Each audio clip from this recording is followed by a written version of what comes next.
Umat dimohon bangkit berdiri.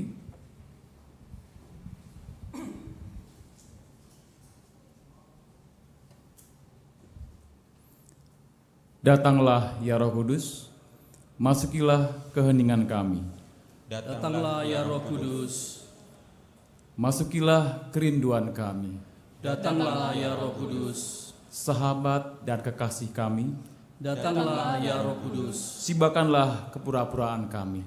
datanglah ya Roh Kudus, Singkapkanlah kerinduan kami. datanglah ya Roh Kudus, Kuatkanlah kami yang lemah. datanglah ya Roh Kudus, Tebuslah seluruh ciptaan. ya Roh Kudus, masukilah keyakinan kami, Masukilah ketakutan kami. suburkanlah guru hati kami, Sembuhkanlah luka hati kami. datanglah Roh Kudus, Rangkul dan bebaskan kami.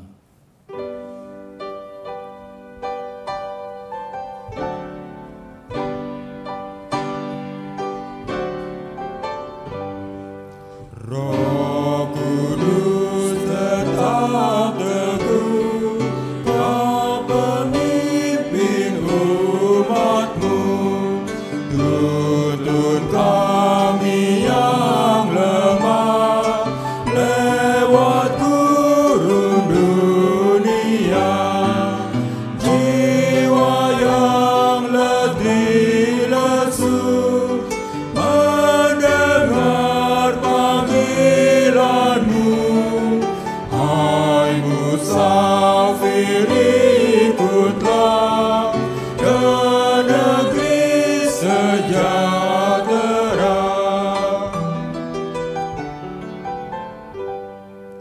Kawan karib terdekat, Kau menolong yang penat. Beri di jalan yang gelap, hati anak-Mu tentram. Bila badai menderu, perdengarkan suara-Mu. Hai musafir, ikutlah ke negeri sejahtera.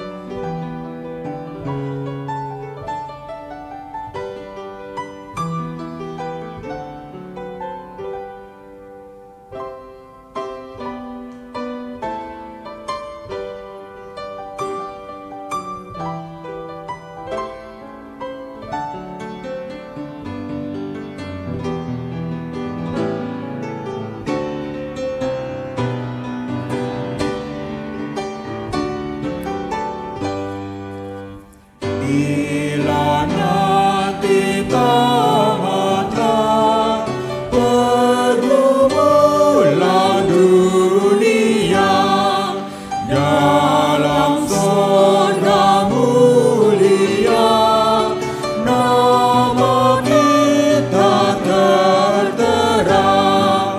Asal kita ditebus,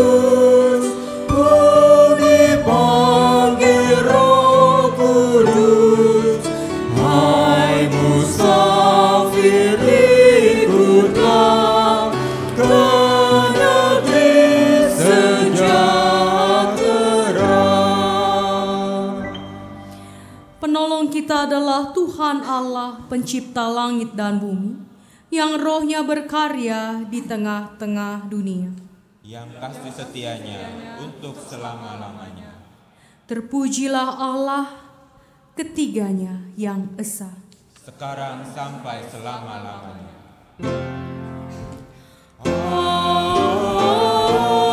Amin, amin,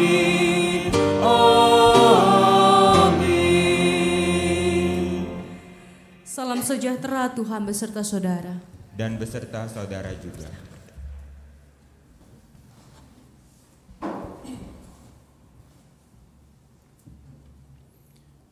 Hari ini adalah hari Pentakosta, Ribuan tahun yang lalu, Roh Tuhan datang, bekerja, dan memampukan murid-murid Kristus untuk melakukan hal-hal yang luar biasa. Ia memampukan mereka bersorak dan bersaksi bagi Allah. Mari, tunjukkan bahwa roh yang sama juga bekerja di dalam diri kita, dimulai dari tempat ini.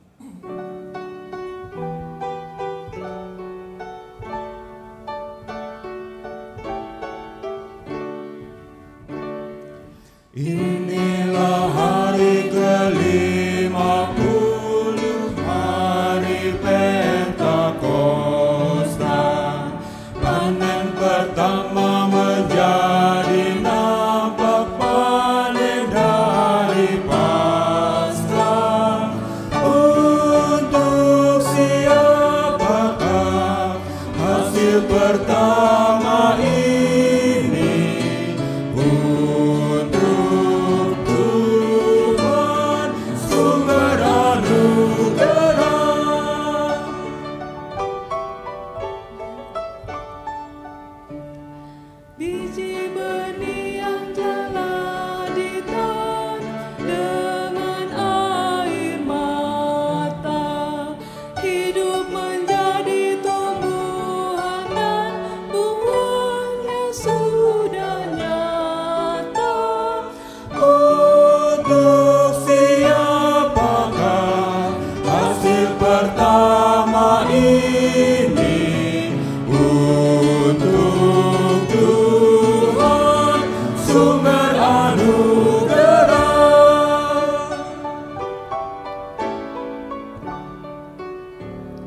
Yesus ditanam dan bangkit pula pada masa Paskah.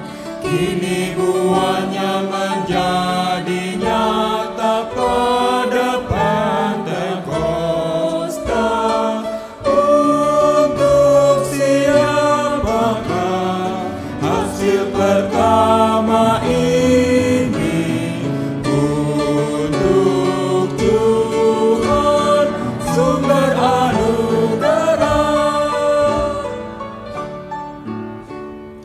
Yesus tanaman yang maha agung diberkati Allah. Nampaklah hasil tanaman itu orang yang percaya.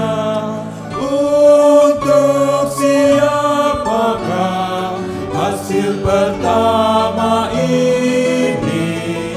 Untuk Tuhan sumber anugerah. Hasil pertama mengandung janji untuk panen akhir. Nanti tuaian purnama datang, janganlah khawatir. Untuk siapakah hasil pertama ini? Untuk Tuhan sumber anugerah.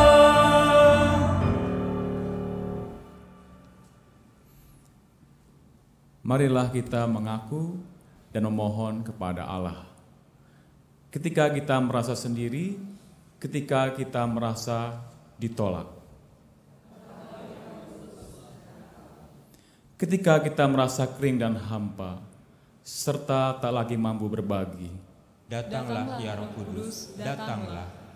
Ketika kita merasa tak lagi tahu melakukan apa dan bagaimana. Datanglah ya Roh Kudus, datanglah. Datanglah ya Roh Kudus, bangkitkan kami, gerakkan kami, dan dukunglah kami menapaki perjalanan iman kami.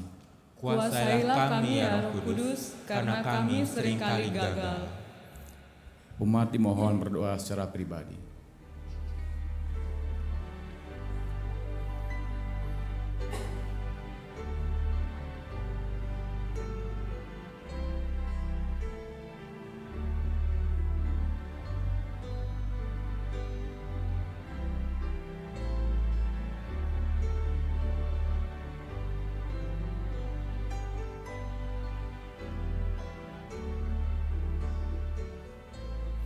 Ya Roh Kudus, kami mengakui bahwa kami seringkali gagal. Namun Engkau tidak pernah gagal. Engkau yang tidak pernah gagal masuk ke dalam hati kami, sehingga kami Engkau mampukan untuk tidak gagal melaksanakan kehendak-Mu. Biarlah kami hidup seturut kehendak-Mu, mendengarkan suara-Mu, dan melakukan kehendak-Mu. Di dalam nama Yesus. Amin. Kita sambut dengan nyanyian pujian KJ 238, Ya Roh Kudus berkurnia. Ya Roh Kudus berkurnia, bagai merpati turunlah, hidupkan kami umat-Mu dengan percaya yang teguh.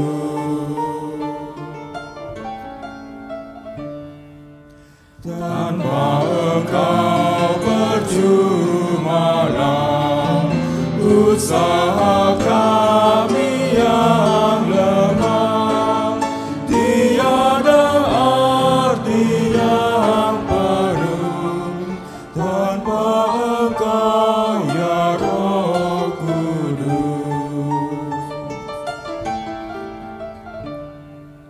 Pada mulanya Kau beri cahaya hidup yang jernih, dan rupa alam terbentuk diatur kehadiran-Mu.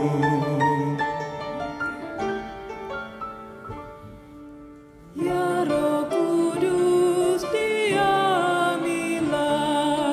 umat-Mu dalam dunia yang kepada-Mu berseru, baharilah ciptaan-Mu.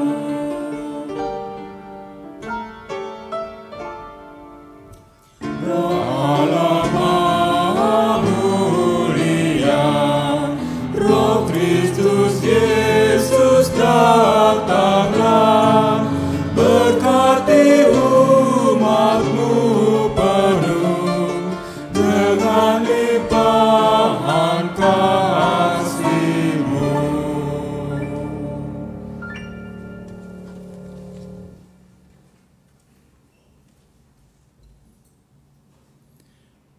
Marilah kita berdiri dan menyambut berita anugerah dari Tuhan. Di dalam Tuhan kita diampuni.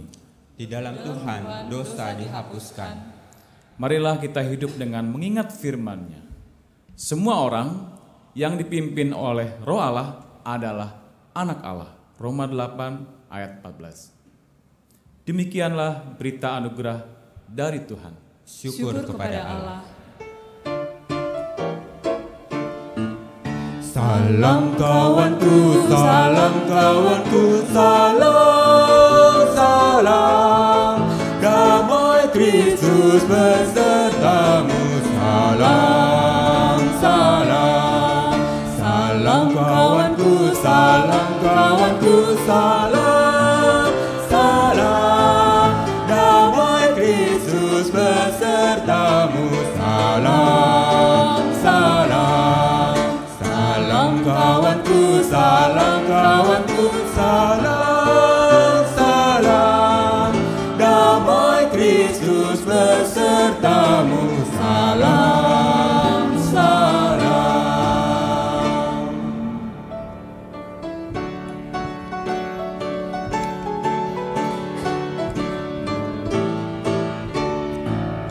Rindukah engkau mendapat berkat Tuhan yang penuh di seluruh hidupmu? Mintalah kepada Bapamu yang janjinya teguh menyertai langkahmu. Roh Kudus terus meluapi hatimu, karena Tuhan berpesan, bawalah bejanamu. Roh Kudus terus meluapi hatimu, pun dengan kuasa-Nya.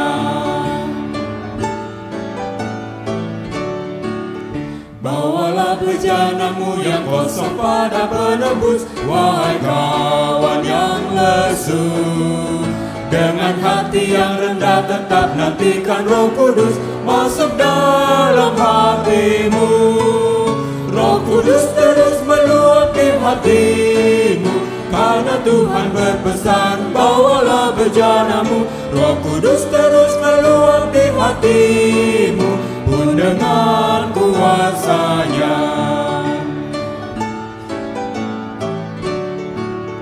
Oh, anugerah ilahi pun mengalirlah terus, tak berubah kasihnya. Bejanamu kan terisi oleh kuasa Roh Kudus, ya dan amin janjinya.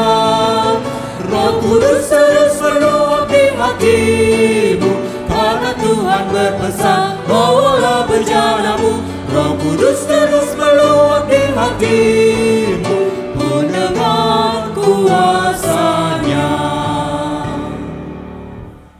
Mari Bapak Ibu sekalian kita berdoa, mempersiapkan hati dan pikiran kita, dan memohon pertolongan Roh Kudus.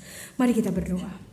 Tuhan, kami sungguh mengucap syukur atas hari ini, di mana kami bisa bersama-sama mengingat apa yang terjadi hampir 2000 tahun yang lalu.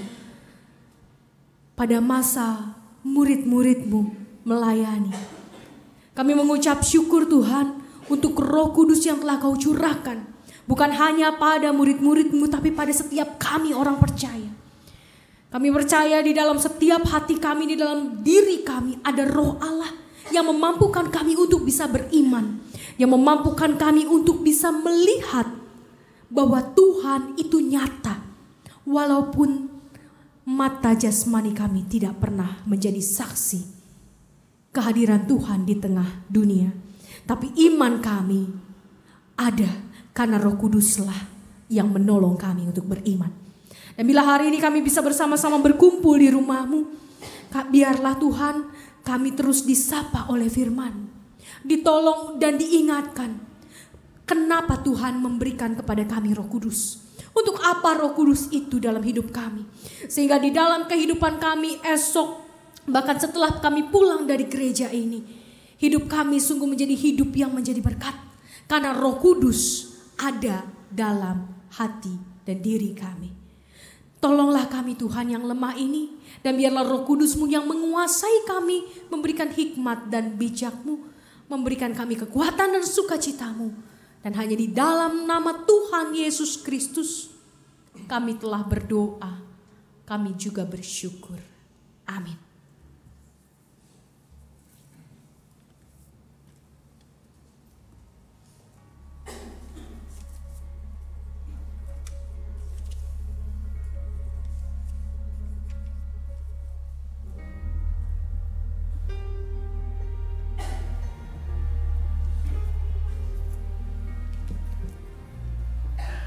Pembacaan Kitab Kisah Para Rasul 2 ayat 1.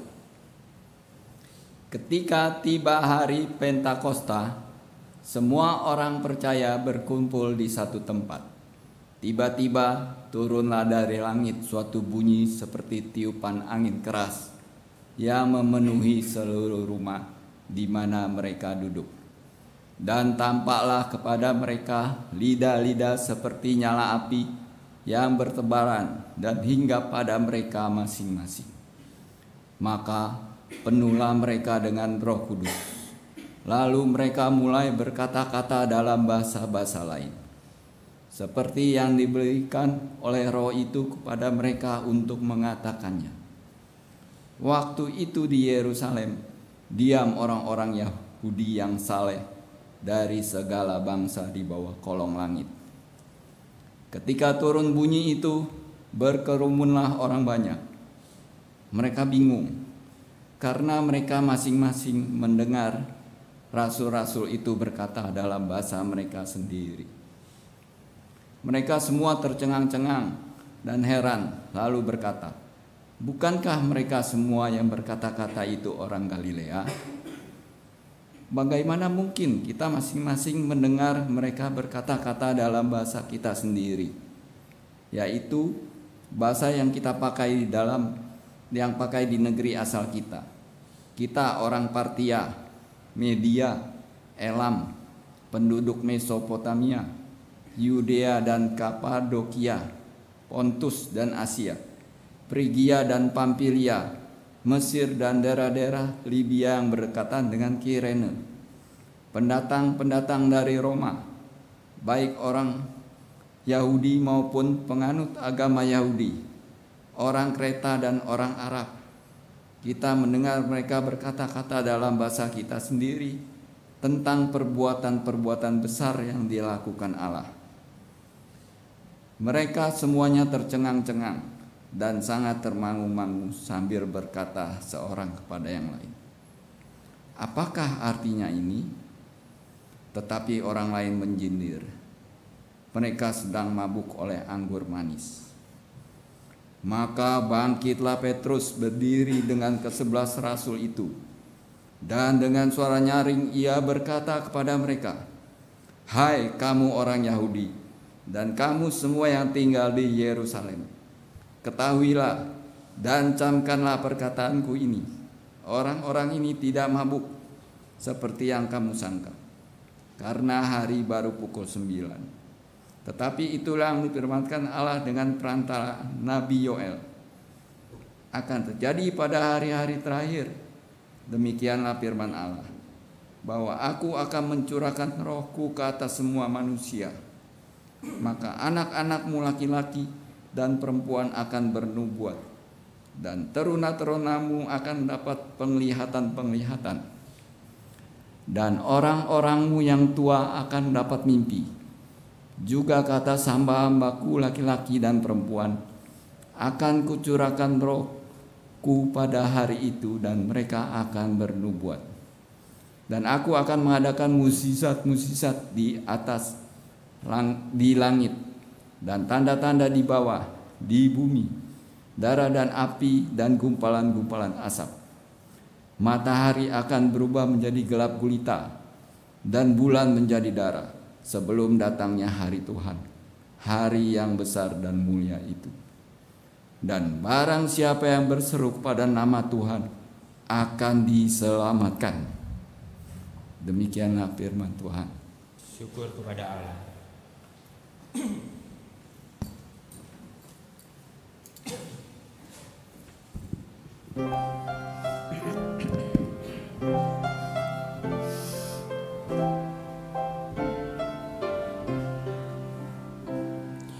Datanglah Tuhan, kirimlah roh-Mu, baruilah muka bumi. Datanglah Tuhan, kirimlah roh-Mu, baruilah muka bumi. Datanglah Tuhan, kirimlah roh-Mu, baruilah muka bumi. Datanglah Tuhan, kirimlah roh-Mu, baruilah muka bumi. Betapa banyaknya karya-Mu Tuhan, sekaliannya Kau jadikan. Kau ciptakan semua dengan hikmat-Mu, bumi penuh dengan ciptaan-Mu. Datanglah Tuhan, kirimlah roh-Mu, baruilah muka bumi. Datanglah Tuhan, kirimlah roh-Mu, baruilah muka bumi. Lihat laut itu besar dan luas, binatangnya banyak tak terbilang, dan di sini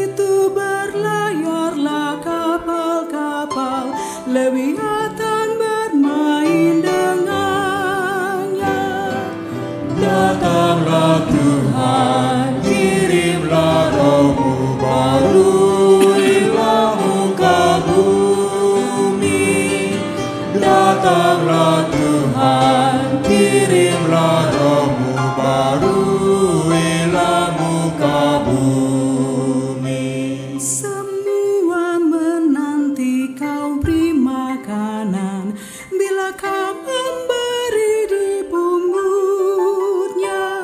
Apabila kau buka tanganmu Tuhan, mereka kenyang dengan kebaikan.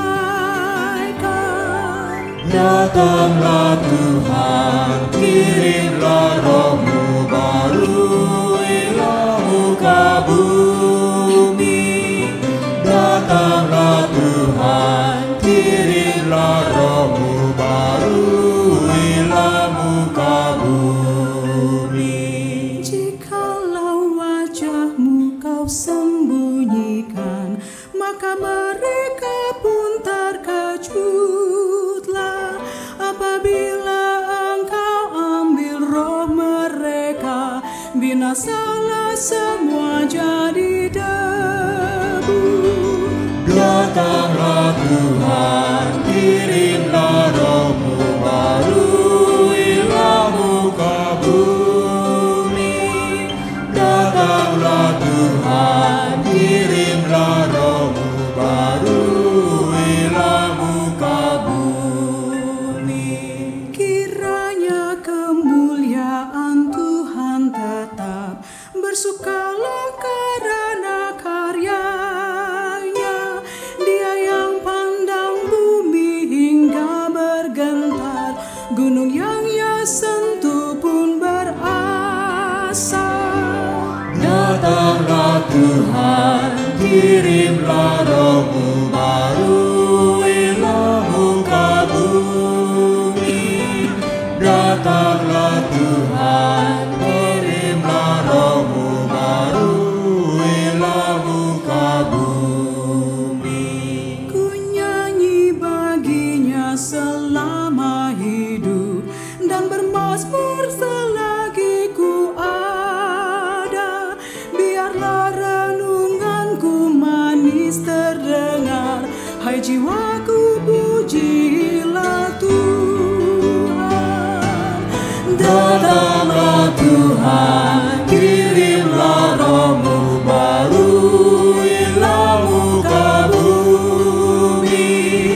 Datanglah Tuhan, kirimlah roh-Mu baruilah muka bumi.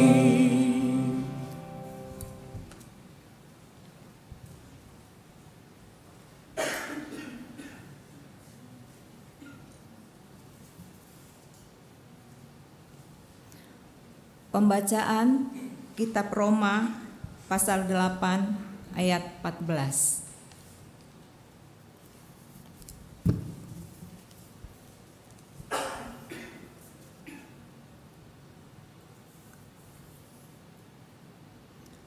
Semua orang yang dipimpin Roh Allah adalah anak Allah. Sebab kamu tidak menerima roh perbudakan yang membuat kamu menjadi takut lagi, tetapi kamu telah menerima roh yang menjadikan kamu anak Allah. Oleh roh itu kita berseru, ya Aba, ya Bapa. Roh itu bersaksi bersama-sama dengan roh kita bahwa kita adalah anak-anak Allah. Dan jika kita adalah anak, maka kita juga adalah ahli waris. Maksudnya orang-orang yang berhak menerima janji-janji Allah, yang akan menerimanya bersama-sama dengan Kristus, yaitu jika kita menderita bersama-sama dengan Dia, supaya kita juga dipermuliakan bersama-sama dengan Dia. Demikianlah firman Tuhan. Syukur kepada Allah. Pembacaan Injil pada sore hari ini terambil dari Injil Yohanes 14 ayat 8 sampai 17 lalu disambung 25 sampai 27. Kata Filipus kepadanya, "Tuhan, tunjukkanlah Bapa itu kepada kami, itu sudah cukup bagi kami." Kata Yesus kepadanya, "Telah sekian lama aku bersama-sama kamu, Filipus, namun engkau tidak mengenal aku. Barang siapa telah melihat aku, ia telah melihat Bapa. Bagaimana engkau berkata, tunjukkanlah Bapa itu kepada kami? Tidak percayakah engkau bahwa aku di dalam Bapa dan Bapa di dalam aku? Apa yang aku katakan kepadamu tidak aku katakan dari diriku sendiri, tetapi Bapa yang diam di dalam aku, dialah yang melakukan pekerjaannya. Percayalah kepadaku bahwa aku di dalam Bapa dan Bapa di dalam aku, atau setidak-tidaknya percayalah karena pekerjaan-pekerjaan itu sendiri. Aku berkata kepadamu, sesungguhnya barang siapa percaya kepadaku, ia akan melakukan juga pekerjaan-pekerjaan yang aku lakukan, bahkan pekerjaan-pekerjaan yang lebih besar daripada itu. Sebab aku pergi kepada Bapa, dan apa juga yang kamu minta dalam namaku, aku akan melakukannya supaya Bapa dipermuliakan di dalam Anak. Jika kamu meminta sesuatu kepadaku dalam namaku, aku akan melakukannya.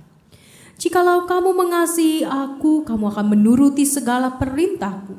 Aku akan meminta kepada Bapa, dan ia akan memberikan kepadamu seorang penolong yang lain, supaya ia menyertai kamu selama-lamanya, yaitu Roh kebenaran.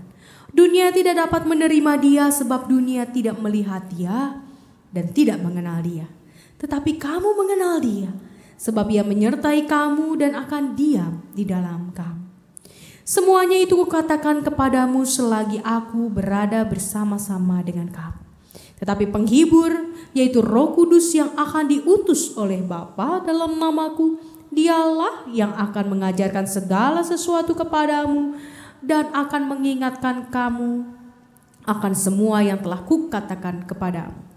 Damai sejahtera kutinggalkan bagimu, damai sejahtera kuberikan kepadamu. Dan apa yang kuberikan tidak seperti yang diberikan oleh dunia kepadamu. Janganlah gelisah dan gentar hatimu. Demikianlah Injil Yesus Kristus. Berbahagialah setiap kita yang membaca, merenungkan, serta melakukan firman Tuhan. Haleluya.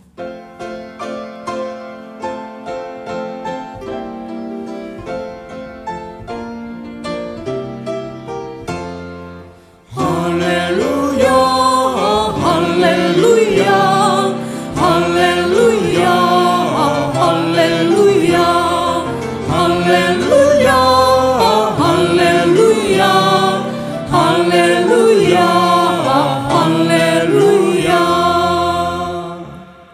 Selamat sore Bapak Ibu sekalian. Sudah lama tidak jumpa. Semoga semua dalam keadaan sehat dan baik adanya. Hari ini kita merayakan Pentakosta, yaitu hari turunnya Roh Kudus. Kita menggunakan tema, apa temanya Bapak Ibu hari ini? Roh Kudus, pendukung para pekerja pelayanan Kristus. Kita mau fokus dulu pertama-tama pada tema ini. Kalau kita misalnya melihat dari tema ini ada kalimat Roh Kudus pendukung para pekerja pelayanan Kristus, maka yang utama adalah yang bagian mana? Yang menjadi utama adalah di bagian mana Bapak Ibu sekalian? Yang utama adalah Roh Kudusnya, yang kedua atau para pekerjanya, atau yang utama adalah pelayanan Kristusnya? Kira-kira mana yang utama? Kalau dari tema ini, pelayanan Kristus atau para pekerja atau Roh Kudusnya? Roh Kudus, karena hari ini kita merayakan turunnya Roh Kudus ya Bapak Ibu sekalian. Tapi kalau kita mau fokus dan kita mau betul-betul memahami ayat tema hari ini, sebetulnya yang penting adalah pelayanan Kristusnya. Yang utama, yang menjadi utama adalah pelayanan Kristusnya. Roh Kudus menjadi pendukung para pekerja yang melayani pekerjaan-pekerjaan Kristus. Jadi Roh Kudus itu adalah penolong, adalah dalam tanda kutip, kita nggak bisa bilang bahwa Roh Kudus tidak penting tentunya, tapi yang penting justru adalah pelayanan Kristusnya, dan tanpa Roh Kudus pelayanan Kristus itu tidak bisa dilakukan. Jadi Bapak Ibu sekalian, hari ini kita mau meluruskan beberapa pandangan yang kerap kali salah terjadi dalam kehidupan kita sebagai anak-anak Allah. Kadang-kadang kita merasa bahwa Roh Kudus diberikan kepada kita supaya hidup kita aman-aman saja. Roh Kudus diberikan kepada kita supaya kita dihibur senantiasa. Roh Kudus diberikan kepada kita supaya kita ditolong senantiasa. Roh Kudus diberikan kepada kita supaya kita diingatkan, dituntun, diterangi senantiasa. Dan bahkan banyak orang yang bilang, Tuhan berilah kepada Roh Kudus-Mu agar saya bisa menyelesaikan persoalan yang saya alami. Salahkah? Tentu tidak, Bapak Ibu sekalian. Tidak salah ketika kita berdoa Roh Kudus menolong persoalan-persoalan hidup kita. Menghibur kita ketika kita sedang berduka cita. Menolong kita ketika kita lemah. Mengangkat kita ketika kita jatuh. Tidak salah tentunya berkata demikian atau berdoa demikian. Tapi ternyata Roh Kudus itu punya misi penting, Bapak Ibu sekalian. Dia ada bukan hanya sekedar untuk menolong kita menjalani hidup kita sebagai manusia. Dia ada bukan hanya untuk menolong kita supaya kita selamat. Selamat dalam pekerjaan, selamat di jalan. Pagi-pagi kita berdoa, Tuhan biarlah Roh-Mu melindungi saya supaya di dalam perjalanan ini saya selamat. Roh Kudus tidak semata-mata menolong kita untuk menjalani hidup setiap hari dari pagi sampai malam. Roh Kudus punya misi khusus. Tahu dari mana Bapak Ibu sekalian? Kalau kita melihat bagaimana Yesus menjanjikan Roh Kudus di dalam Yohanes tadi kita baca, nanti kita juga sudah baca di Kisah Rasul. Pertama-tama kali Roh Kudus itu diberikan kepada siapa? Dijanjikan kepada siapa sebelum diberikan? Kan diberikan itu nanti di Kisah Rasul ketika Yesus sudah naik. Tapi ketika Yesus ada di dunia, Yesus berjanji, Yesus menjanjikan Roh Kudus kepada siapa? Pada siapa Bapak Ibu sekalian? Apakah kepada setiap orang? Enggak loh. Enggak. Apakah kepada para orang Farisi? Enggak. Apakah kepada ahli Taurat? Enggak. Kepada siapa Yesus menjanjikan Roh Kudus? Kepada para murid, Bapak Ibu sekalian. Para murid ini harus kita garis bawahi. Dia Allah tidak menjanjikan Roh Kudus kepada sembarang orang yang tidak mampu mempertanggungjawabkan karya Kristus. Allah memberikan Roh Kudus kepada mereka yang memang dipercayakan oleh Allah. Makanya pada saat itu awal mula Roh Kudus itu dijanjikan tidak kepada semua orang dan dalam khotbah yang sifatnya untuk umum. Yesus tidak pernah mengatakan, hai bangsa Israel, nanti Roh Kudus akan turun kepadamu. Enggak. Pertama-tama Roh Kudus diberikan kepada para murid, dijanjikan kepada murid. Kenapa? Karena memang para murid ini telah dikhususkan, telah dikuduskan oleh Allah untuk menjadi pelanjut pelayanan Kristus. Jadi ternyata Roh Kudus bukan semata-mata ada untuk menolong manusia supaya manusia berhasil dalam hidup, supaya manusia yang tadinya merasa duka cita menjadi sukacita, manusia yang tadinya mengalami kesulitan jadi enggak sulit-sulit hidupnya. Enggak, ternyata Roh Kudus diberikan supaya kita mampu melakukan pelayanan Kristus. Pelayanan seperti yang Kristus lakukan. Bukan sembarang pelayanan dan bukan juga sekedar kehidupan sehari-hari. Nah, Bapak Ibu yang terkasih di dalam Tuhan, memang tidak salah ketika kita berdoa, Tuhan berikan kepada saya sukacita dan damai sejahtera. Berikan saya aman, rasa aman, bukan sekedar nyaman. Bapak Ibu sekalian, kalau orang udah aman nanti nambah pengennya nyaman, nanti nambah lagi pengennya lebih dari nyaman begitu ya. Kita nggak salah berdoa segitu, tapi untuk apa kita berdoa demikian? Apakah kita berdoa memang semata-mata untuk supaya hidup kita aman-aman, nyaman-nyaman saja, hidup kita penuh dengan sukacita tanpa duka nestapa? Atau kita berdoa demikian karena kita sedang mengerjakan pekerjaan Kristus? Tuhan, berilah saya sukacita ketika saya mengerjakan pekerjaan Kristus yang susah ini.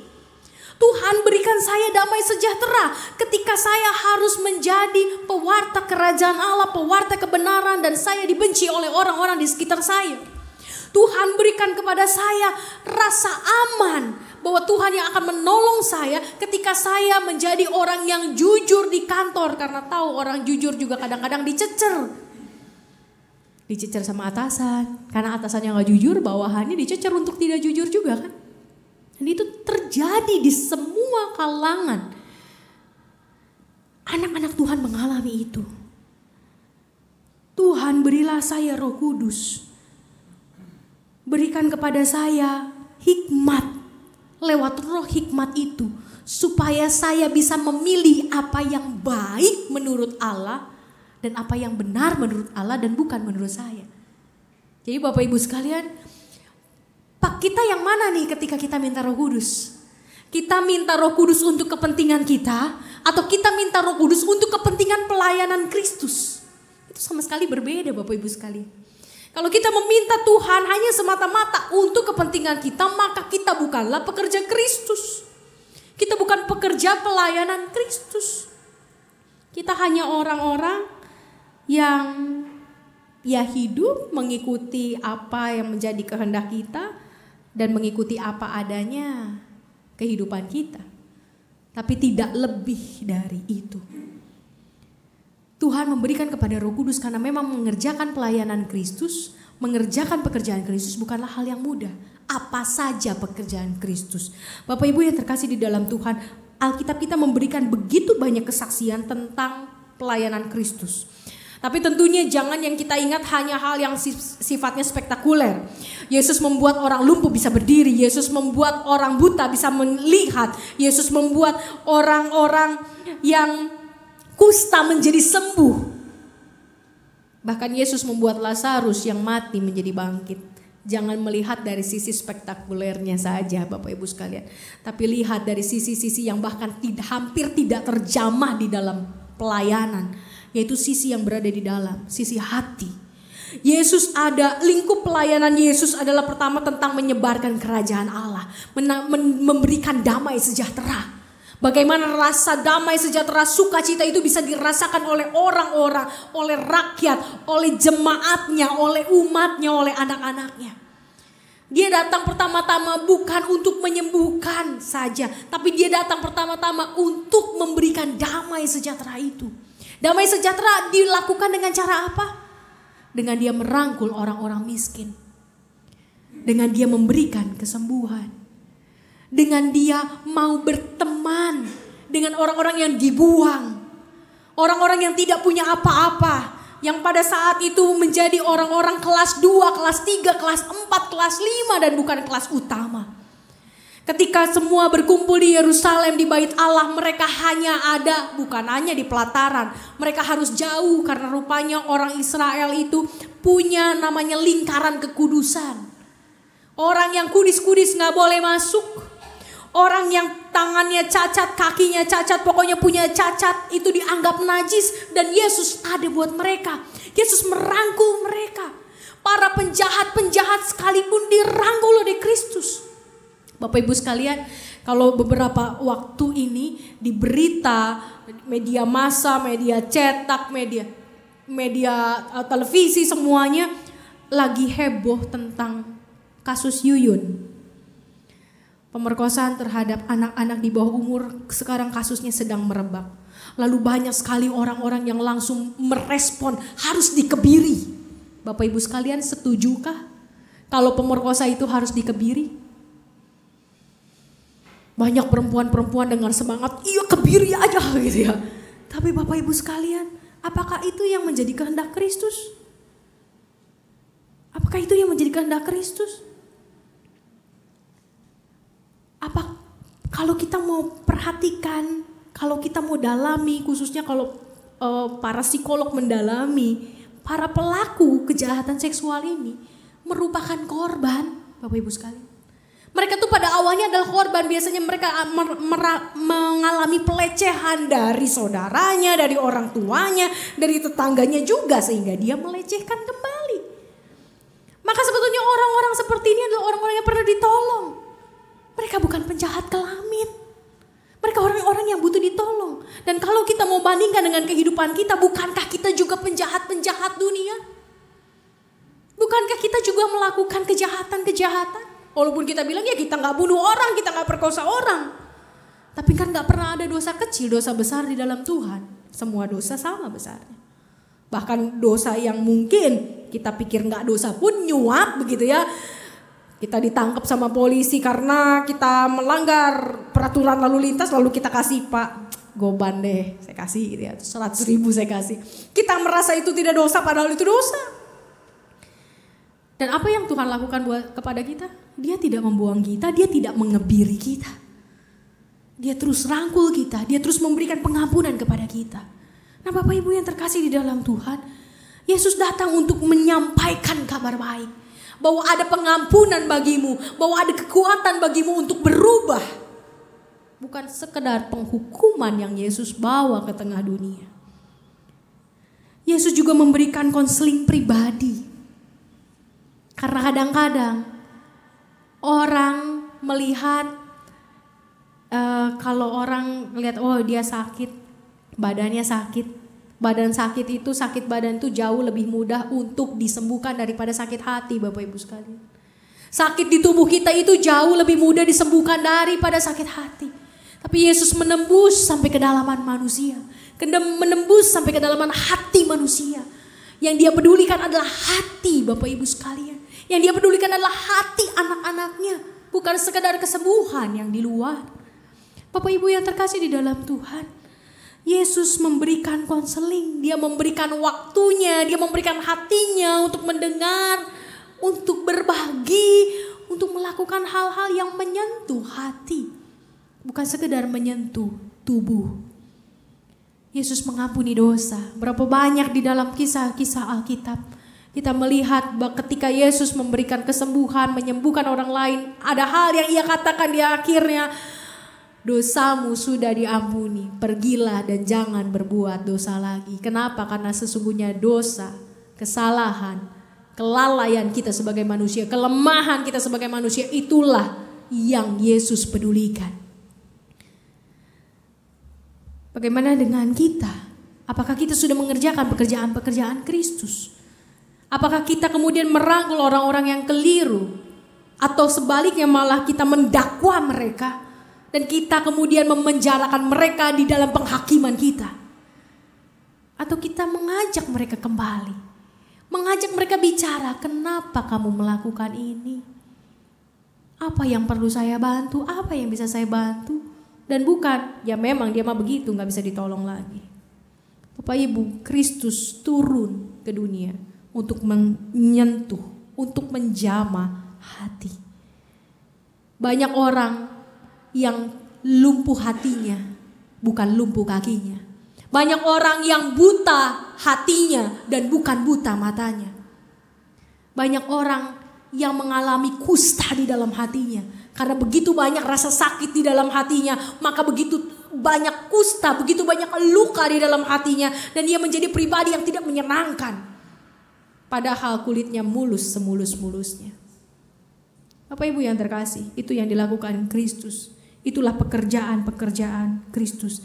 Dan yang luar biasa kalau tadi Yohanes mengatakan, Yesus mengatakan lewat Yohanes, kesaksian Yohanes, bahwa Yesus berkata, kita ini bisa melakukan pekerjaan-pekerjaan yang lebih besar daripada yang ia lakukan. Apa artinya buat kita Bapak Ibu sekalian?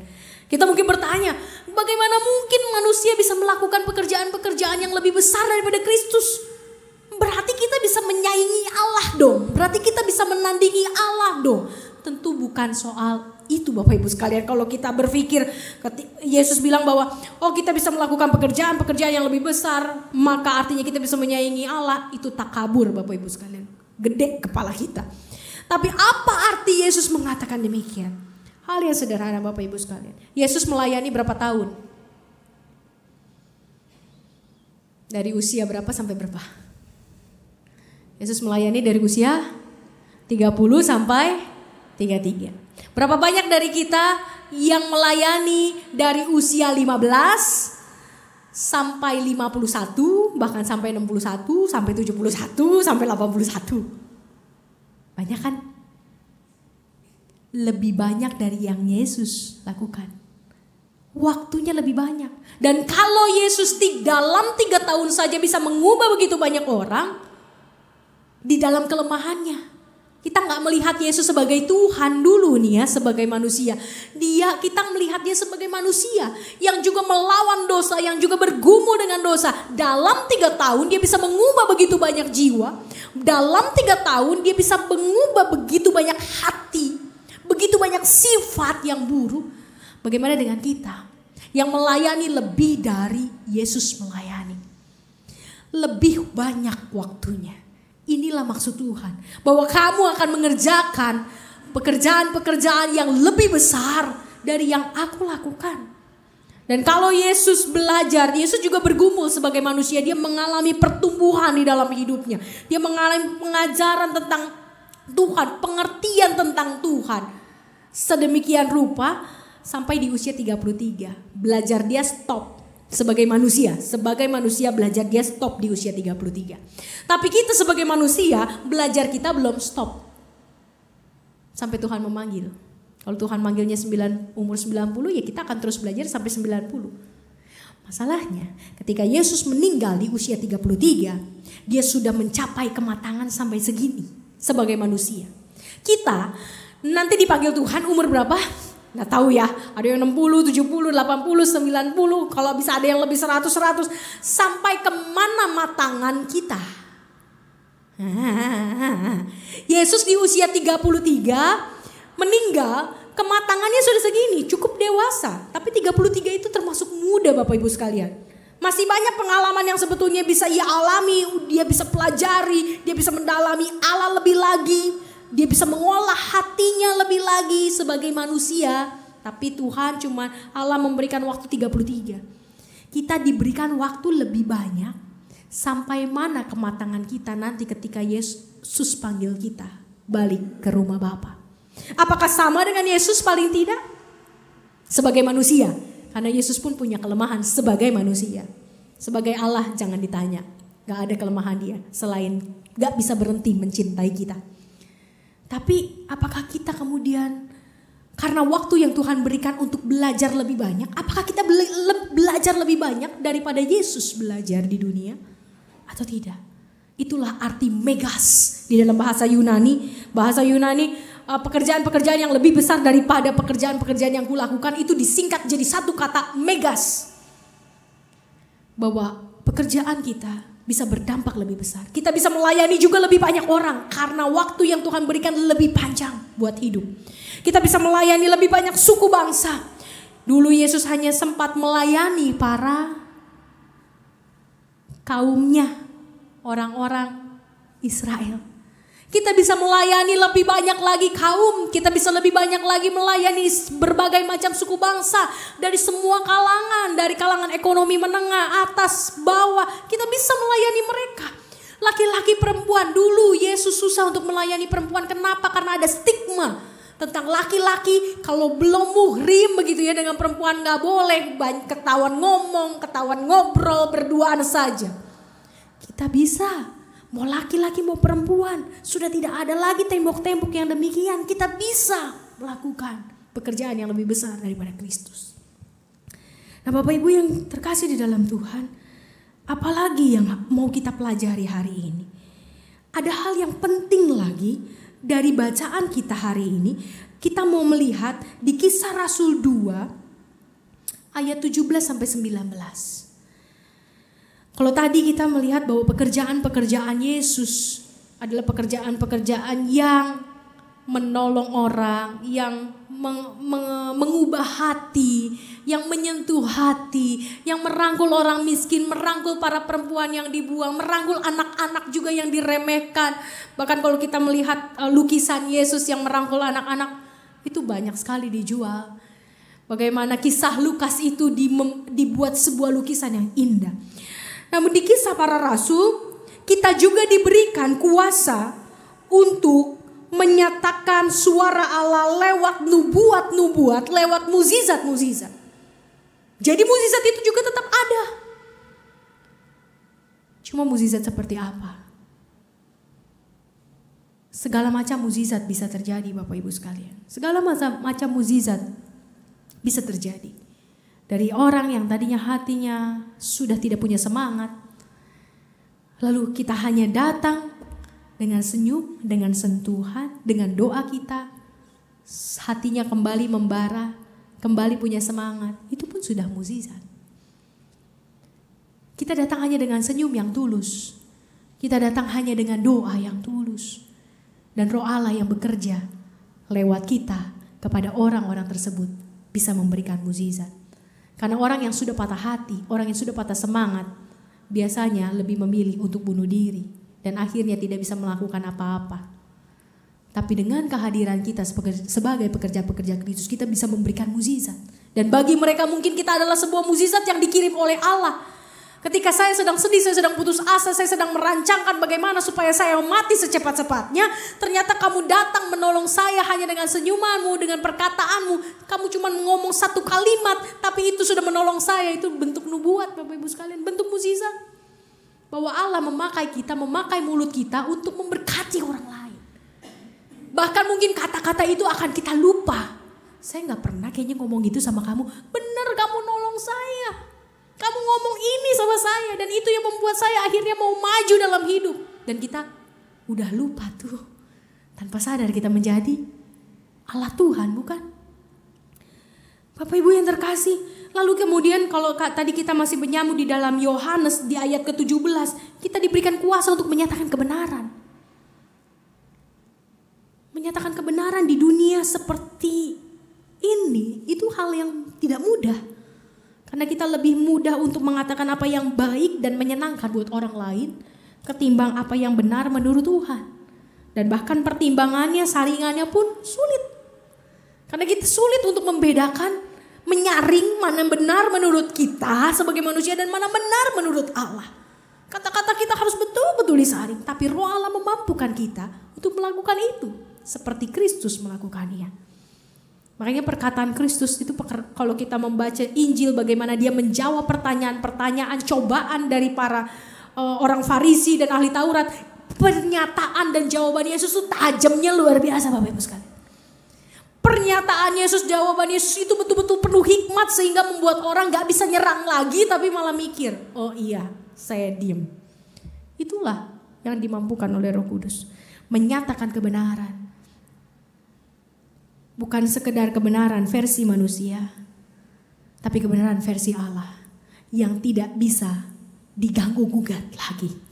Roma 8 ayat 14. Pekerjaan-pekerjaan yang Yesus lakukan adalah pekerjaan-pekerjaan seorang anak Allah. Kita mau buka kembali Bapak Ibu sekalian, kita membaca bersama-sama berita anugerah yang tadi kita baca, yaitu dari Roma 8 ayatnya yang ke-14 kita baca bersama-sama. Dan hayatilah bersama-sama. Mari Bapak Ibu sekalian 2, 3.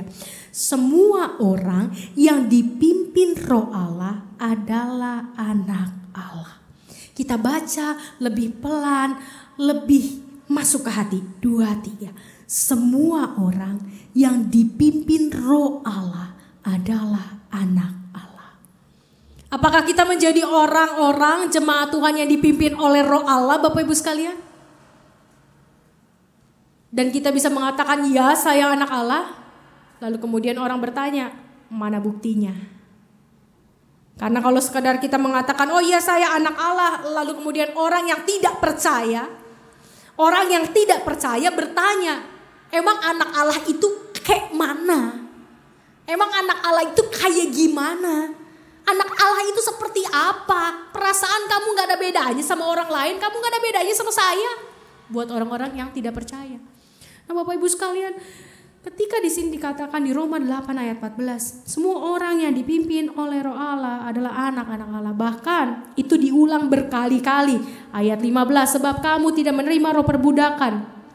Yang membuat kamu menjadi takut lagi. Tetapi kamu menerima roh yang menjadikan kamu anak Allah 2 kali. Lalu kemudian oleh roh kita berseru Aba ya Bapa, ya Aba ya Bapa. Roh itu bersaksi bersama-sama dengan roh kita bahwa kita adalah anak-anak Allah. Paling gak sudah 3 kali. Arti 3 kali itu di dalam tradisi Yahudi itu penting banget. Penting banget. Kadang-kadang kita juga ngomong begitu kan sama anak-anak kita. Nih mama ngomong sekali ya. Terus yang kedua anak kita ngelanggar gitu. Mama ngomong 2 kali ya. Ketiga kali nggak dapat ampun lagi gitu ya. Kenapa? Karena kita merasa itu penting. Dan ketika kita mendapati kita ini anak Allah hanya di dalam beberapa ayat, itu artinya memang penting sekali. Tentu anak Allah di sini bukan sekedar orang yang mendapat warisan. Memang di bawahnya ditulis begini demikian, ayat 17. Dan jika kita adalah anak Allah, maka kita juga ahli waris. Maksudnya orang-orang yang berhak menerima janji-janji Allah. Ya, memang kita anak-anak Allah yang berhak menerima janji-janji Allah. Tapi ayatnya gak berhenti sampai situ. Ayatnya lanjut. Koma, tadi bukan pakai titik bahkan pakai koma. Yang akan menerimanya, artinya janji-janji Allah itu akan diterima bersama-sama dengan Kristus, yaitu jika kita menderita bersama-sama dengan Dia. Jadi sebetulnya ketika Paulus mengatakan dalam Roma bahwa kita anak-anak Allah. Kita anak-anak Allah bukan berarti kita bisa petang-peteng bahwa saya anak Allah nih, saya punya kuasa nih, saya mampu begini, saya mampu begitu. Saya diberikan roh, karunia roh, ada 9 karunia roh, paling enggak ada 3 misalnya. Misalnya ada yang mengatakan begitu. Paling enggak saya punya 3 karunia roh. Saya punya, kamu enggak punya kan? Bapak Ibu sekalian, kita enggak bisa loh pakai itu statement untuk mengatakan bahwa kita anak-anak Allah. Karena anak-anak Allah ditandai bukan hanya dengan mukjizat. Kenapa? Karena setan pun bisa bikin mukjizat. Setan pun bisa bikin mukjizat. Tapi anak-anak Allah ditandai secara Kristus ketika anak-anak Allah siap, sedia untuk menderita bagi Allah. Itu anak-anak Allah. Kalau anak-anak Allah bikin mukjizat, ingat Bapak Ibu sekalian, ahli tenung pun bisa bikin mukjizat. Setan pun bisa bikin mukjizat. Setan pun punya pengetahuan yang luar biasa tentang hidup kita. Setan pun bisa menjatuhkan kita. Karena firman Tuhan pun mengatakan, malaikat setan pun bisa menyamar sebagai malaikat terang. Jadi, tanda kita anak Allah bukanlah mukjizat sesungguhnya. Tanda kita bahwa anak-anak Allah sejati adalah ketika kita setia. Kita tetap tersenyum dalam penderitaan bagi kemuliaan Dia. Kita tetap tersenyum di dalam pelayanan yang mungkin sulit buat kemuliaan Dia. Kita tetap mengatakan Tuhan terima kasih ketika kita harus mengalami hal-hal yang tidak menyenangkan. Bukan karena dosa kita, bukan karena pilihan kita, tapi karena nama Allah, karena kita mengerjakan pekerjaan-pekerjaan Kristus. Disitulah anak-anak Allah kita dibuktikan. Dan itu yang membedakan kita dengan orang-orang lain. Orang-orang yang tidak percaya. Bapak Ibu yang terkasih di dalam Tuhan, hari ini kita merayakan Roh Kudus turun ke tengah dunia. Dan kita percaya di dalam setiap kita sekarang juga ada Roh Kudus. Bukan hanya para murid hampir 2000 tahun yang lalu memiliki Roh Kudus. Setiap kita pun ada Roh Kudus. Tahunya dari mana? Kita yang menguji. Dan Tuhan juga tentunya yang menguji. Sampai seberapa banyak kita mau melakukan pengorbanan buat Kristus. Sampai sejauh mana kita mau berkorban demi sesama kita dalam nama, atas nama kasih kita kepada Kristus. Sejauh mana kita tidak mengeluh, sejauh mana kita bertahan dan tidak mengeluh, tidak kenapa sih ini harus begini, kenapa sih harus begitu, ini apa sih, ini jelek, segala macam, mengeluh terhadap hidup, mengeluh terhadap pelayanan, mengeluh terhadap segala sesuatu demi Kristus. Karena segala sesuatu patut disyukuri, Bapak Ibu sekalian. Tuhan selalu memberikan setiap hari alasan buat kita untuk bersyukur, bukan untuk mengeluh. Disitulah anak-anak Allah kita dibuktikan. Itu yang membedakan kita. Jadi Bapak Ibu sekalian, paling tidak 3 karunia Roh Kudus yang dampak Roh Kudus dalam hidup kita. Yang pertama adalah Roh Kudus memampukan kita untuk melakukan pekerjaan-pekerjaan Kristus. Yang Kristus lakukan bisa kita lakukan selama ada Roh Kudus.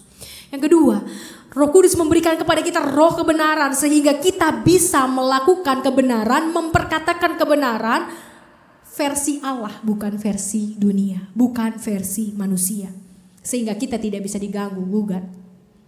Karena Allah memberikan kepada kita roh kebenaran. Dan yang ketiga, Roh Kudus memampukan kita untuk menjadi anak-anaknya. Anak-anak Allah yang akan menerima kemuliaan, akan menerima janji-janji Allah. Tapi nanti bersama-sama dengan Kristus jika kita mau menderita bersama dengan Dia. Bukan menderita karena dosa-dosa kita, bukan menderita karena pilihan kita yang salah, bukan menderita karena memang kita buandel, tapi menderita karena kejujuran, karena kasih, karena kelembutan, karena kepedulian kita terhadap orang lain, karena kesabaran kita. Kita menderita demi Kristus. Semoga Roh Allah, Roh Kudus menaungi setiap kita dan memampukan kita untuk menjadi pekerja pelayanan Kristus. Selamat menjadi pekerja Kristus. Amin.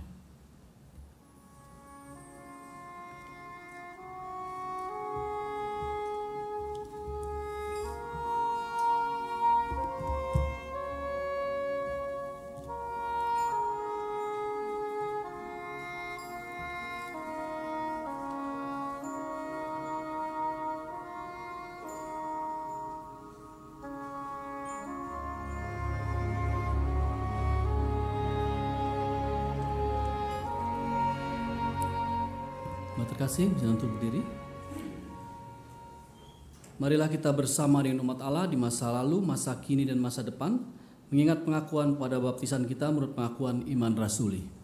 Aku percaya pada Allah, Bapa yang Maha Kuasa, Khalik langit dan bumi, dan pada Yesus Kristus, Anak yang tunggal Tuhan kita, yang dikandung dari Roh Kudus, lahir dari darah Maria, yang menderita sengsara di bawah pemerintahan Pontius Pilatus, disalibkan, mati dan dikuburkan, turun dalam kerajaan maut.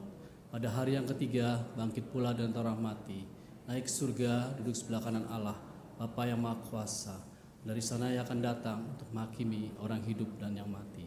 Aku percaya pada Roh Kudus, gereja yang kudus dan am, persekutuan orang kudus, pengampunan dosa, kebangkitan orang mati dan hidup yang kekal.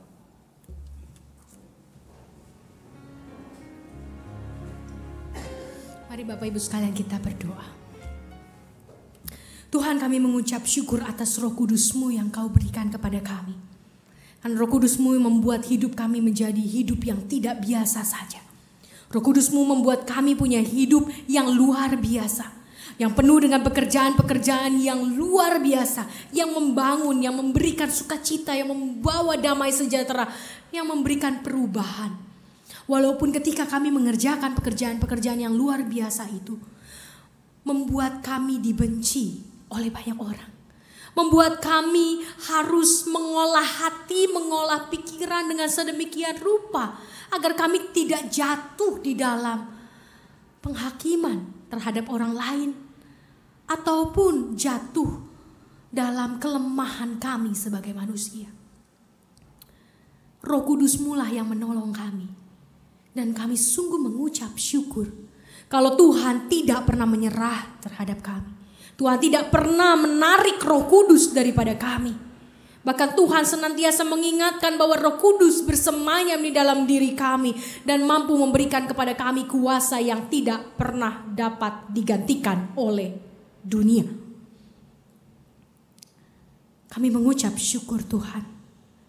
Dan kiranya Tuhan Engkau juga yang menolong gereja-gereja-Mu di segala tempat, baik di Jakarta maupun di luar Jakarta.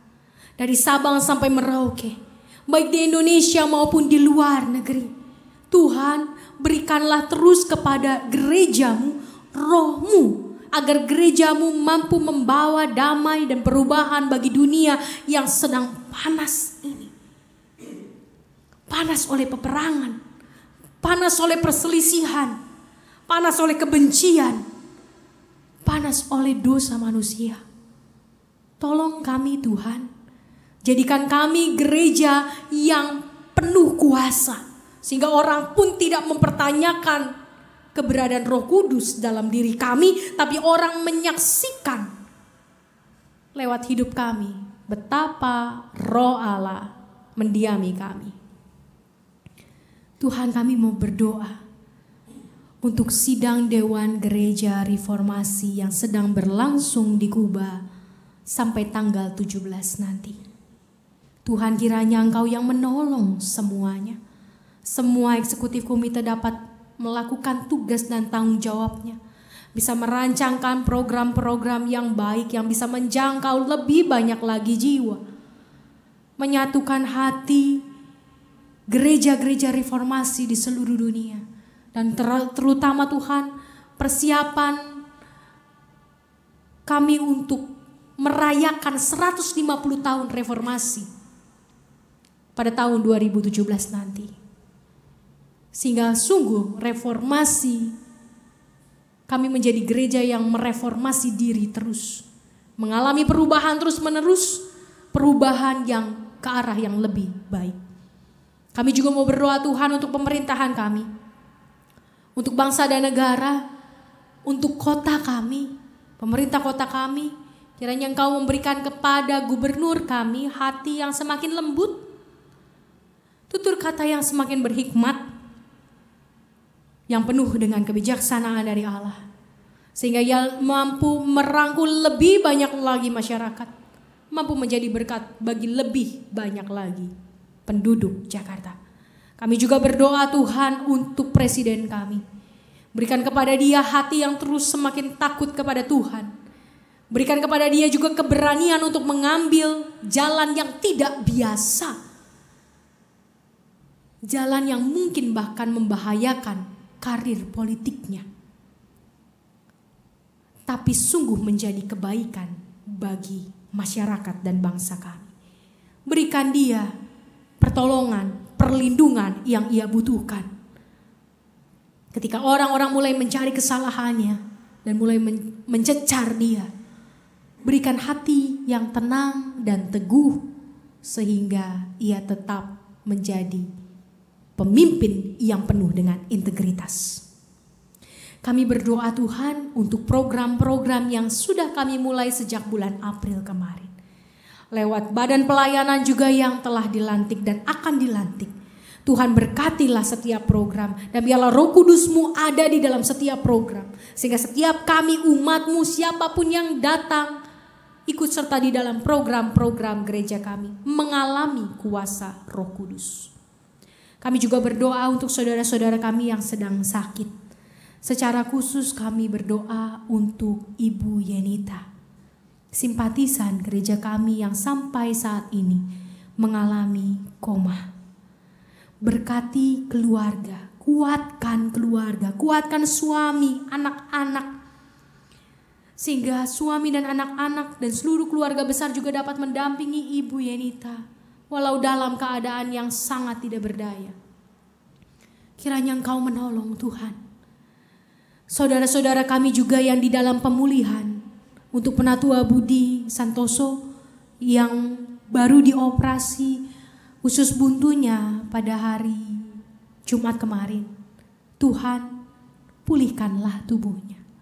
Kami juga berdoa untuk setiap saudara-saudara kami yang sedang sakit dan pemulihan yang lain yang tidak bisa kami sebutkan satu-satu. Engkau yang mengenal hati kami, Engkau yang tahu nama-nama yang terbersit dalam hati dan pikiran kami. Kiranya Engkau melawat mereka dan bantu kami juga, memampukan kami juga untuk bisa mendatangkan lawatan Tuhan lewat hidup kami bagi mereka.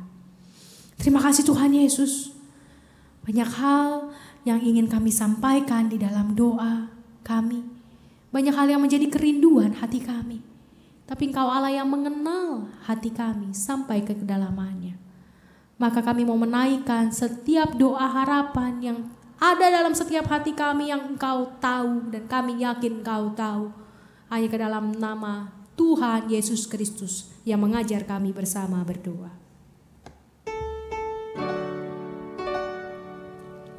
Bapa kami yang ada di surga,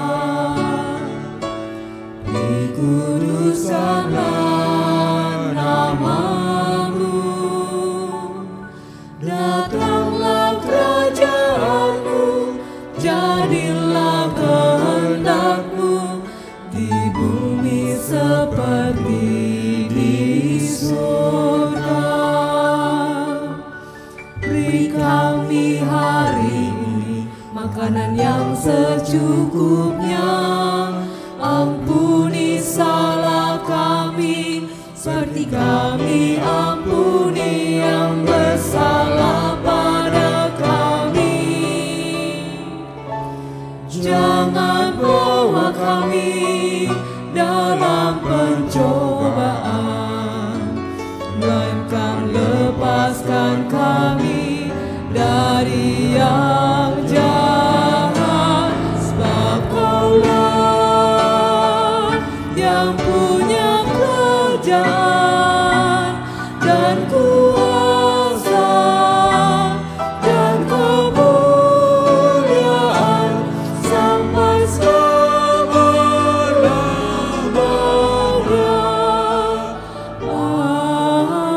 Amin. Amin.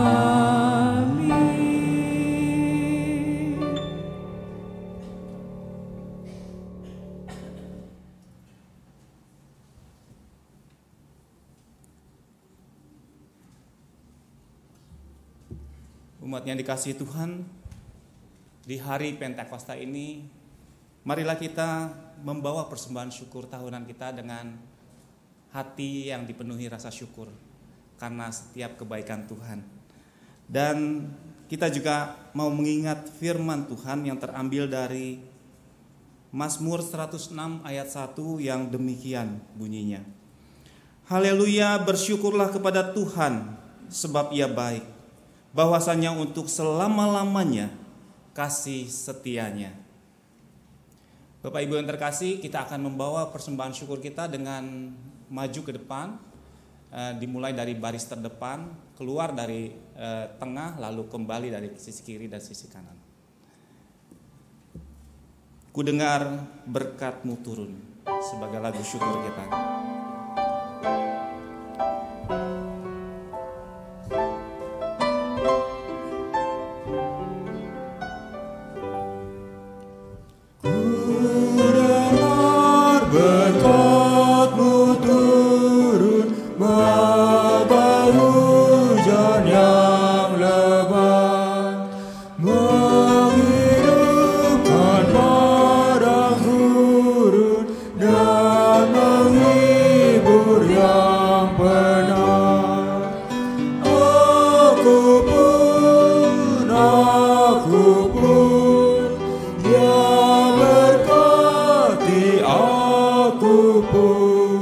Bait yang kedua yang wanita saja.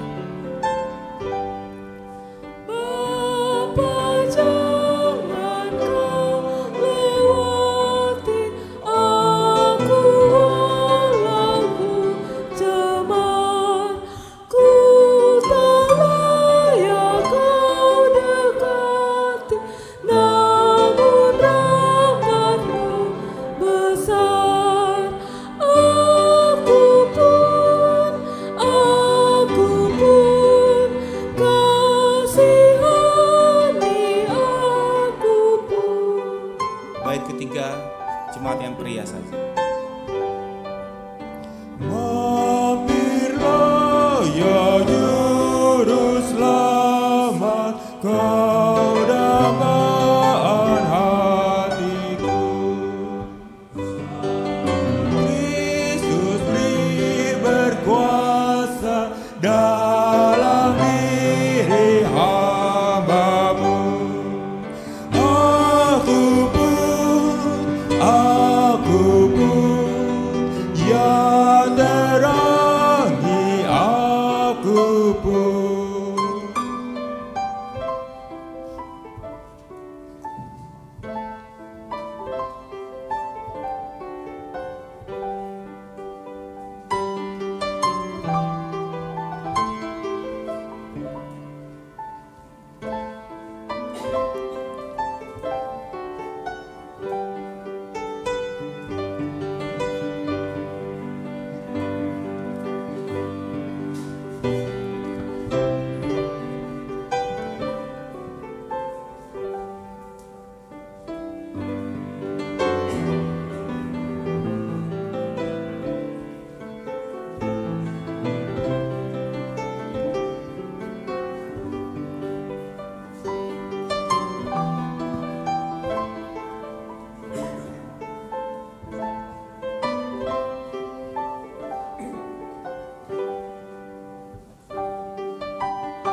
kita akan menyanyikan baitnya yang kelima dan ketujuh.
Kita membawa persembahan kita di dalam doa.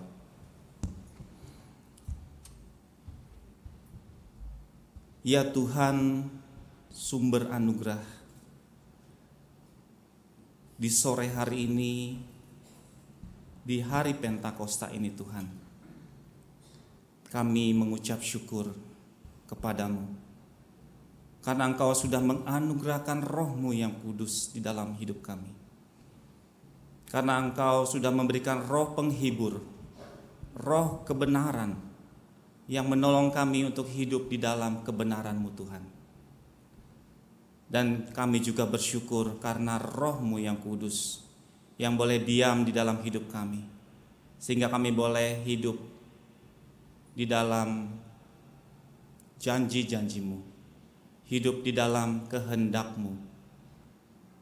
Tuhan, terima kasih karena Engkau begitu baik memelihara hidup kami, melimpahkan berkat-Mu hari demi hari. Karena itu di sore hari ini Tuhan, kami membawa persembahan syukur kami dengan kerendahan hati. Oh, berkatilah persembahan ini ya Allah, agar dapat digunakan untuk menjadi kemuliaan buat nama-Mu. Benda-benda mati ini kiranya Engkau ubahkan, supaya dapat digunakan menjadi alat-Mu yang kudus, menolong sesama kami yang sungguh membutuhkan, menolong setiap umat Tuhan, dan juga menjadi berkat bagi setiap orang di sekeliling kami. Tuhan, berkati setiap anak-anak-Mu yang Engkau percayakan mengelolanya, agar dapat menata persembahan ini menjadi karunia yang hidup bagi sesama kami. Dan kiranya Roh-Mu yang kudus memberikan kami kuasa untuk menjadi saksi-Mu dimanapun kami berada dan apapun yang kami lakukan. Terpujilah nama-Mu ya Allah, hanya di dalam nama Tuhan Yesus, Juru Selamat kami yang hidup, kami berdoa dan mengucap syukur. Amin.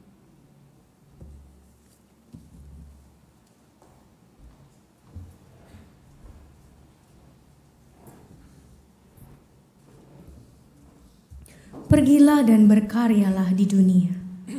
Mohonlah berkat dari Allah yang Maha Kudus. Semoga kekuatan Roh-Mu turun atas kami, agar kami mematuhi kehendak-Mu dengan setia dan mengamalkannya dalam cara hidup kami setiap hari. Apinya berkobar dalam hatiku.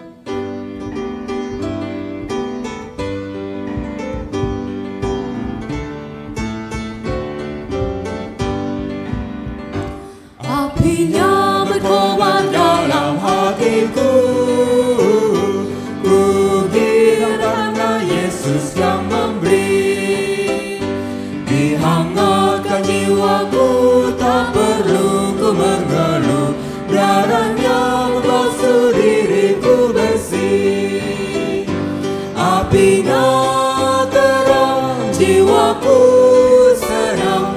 muliakanlah Tuhanku. Haleluya bergema, Yesus Raja yang benar, apinya berkobar dalam hatiku.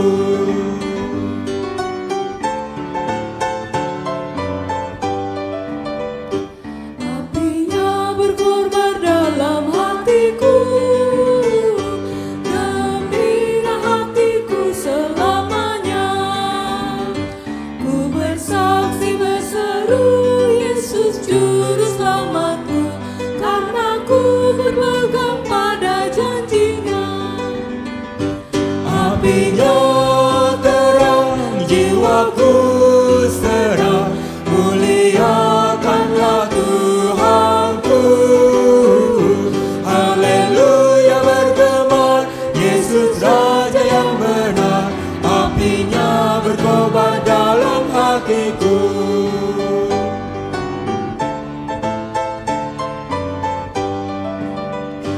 Apinya berkobar dalam hatiku, jiwaku selamat karena kuasa-Nya. Nyala kasih dalamku mengalahkan seteru, Roh memimpin hidupku seluruhnya. Apinya terang, jiwaku senang, muliakanlah Tuhanku.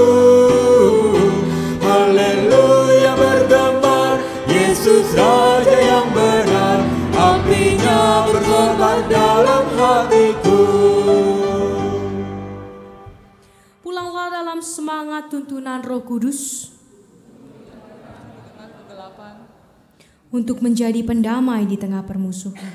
Untuk menjadi penyalur kasih di tengah kehancuran. Kiranya Allah mencerahkan jalan hidupmu. Kiranya Kristus menjadi sobat dalam perjalanan ziarah imanmu. Kiranya Roh Kudus mengisi hari-hari kehidupanmu dengan pembaruan. Amin. Haleluya, haleluya, haleluya, haleluya, haleluya, amin, amin, amin.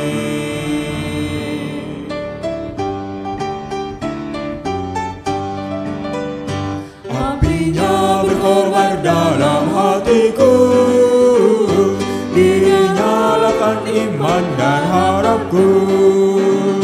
Ku bersaksi baginya, muliakan namanya, agar nyata kasih Kristus Tuhanku. Apinya terang, jiwaku senang,